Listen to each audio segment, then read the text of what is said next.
आज हम सब आपके पास आए हैं। ये योजनाएं जो आज लागू हो रही है, चिकित्सा और स्वास्थ्य की है, शिक्षा की है, आवास की है, सड़क से जुड़ी हुई है, किसानों से जुड़ी हुई है, महिलाओं से जुड़ी हुई है, युवाओं से जुड़ी हुई है और जीवन के प्रत्येक क्षेत्र में जिससे लाभ होना है, ऐसे 700 करोड़ रुपए की परियोजनाएं आज एक साथ आपको प्राप्त हो रही हैं। लेकिन भाइयों बहनों, आज हम सब आपको इस बात के लिए बधाई देने के लिए आए हैं कि नारी बंधन अधिनियम इसमें मील का पत्थर साबित होने जा रहा है। देश की संसद में वर्षों से लोगों को प्रतीक्षा थी कि अधिनियम पारित होगा। अब बहनों को पंचायत की तरह, स्थानीय निकाय की तरह विधानसभा और लोकसभा में भी 1/3 सीटों पर अतिरिक्त विजयी बनने का, चुनकर जाने का एक अवसर प्राप्त होगा। आप में से अगली बार तो बहुत सारी बहनें ऐसे होंगी जब इसमें पूरी प्रक्रिया पूरी हो जाएगी।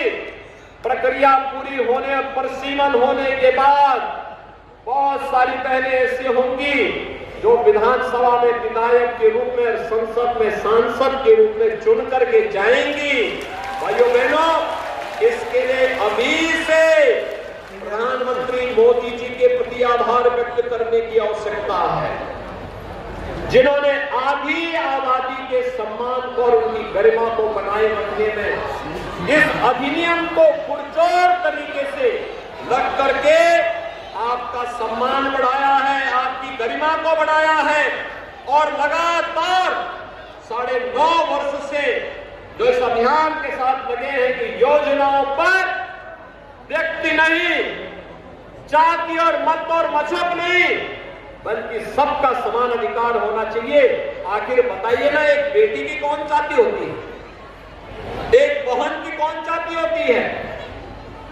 एक गरीब माता की कौन जाति होती है? वह तो सबकी है, सबके प्रति उसका वात्सल्य है, सबके प्रति सम्मान रूप से उसका स्नेह प्राप्त होता है।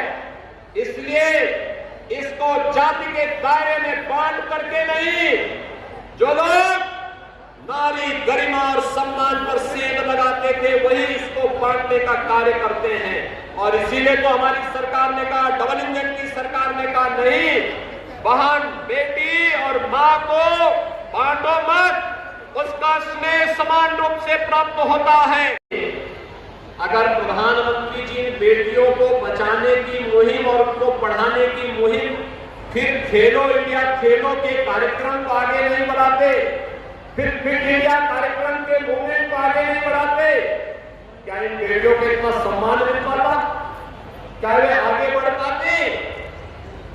और केवल यही पे नहीं, याद करिए, पहले माताएं घर में चूल्हा फूंकते फूंकते आंखों को खो देती थी।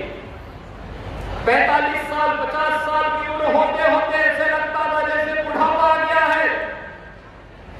लेकिन अब हर परिवार को प्रधानमंत्री मोदी जी ने उज्ज्वला योजना की सौगात दे दी है और उज्ज्वला योजना में भी अभी 300 रुपए प्रति सिलेंडर की कमी की है।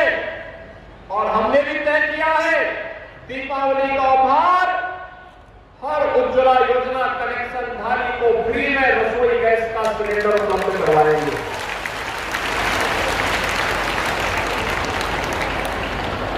आखिर माताओं के लिए पहले कनेक्शन नहीं मिलता था। 14 के पहले रसोई गैस की कितनी कीमत थी, किसी से नहीं छुपा हुआ है। लेकिन अब तो जब मर्जी तब कनेक्शन ले लो और गरीब परिवारों को तो फ्री में रसोई गैस के कनेक्शन।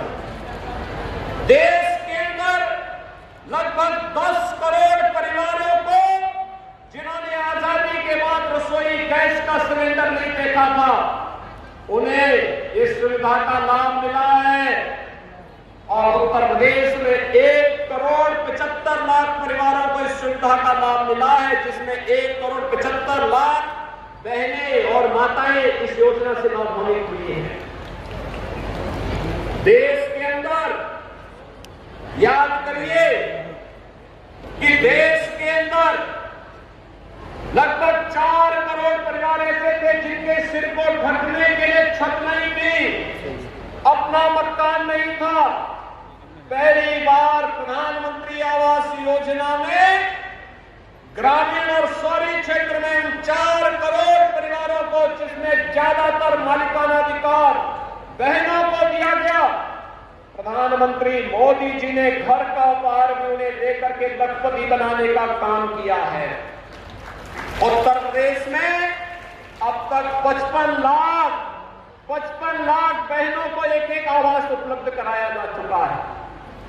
भाइयों बहनों, इससे पहले ये योजनाएं क्यों नहीं मिलती थी? नारी गरिमा के प्रतीक, नारी गरिमा के प्रतीक स्वच्छ भारत मिशन के अंतर्गत हर घर में शौचालय हो,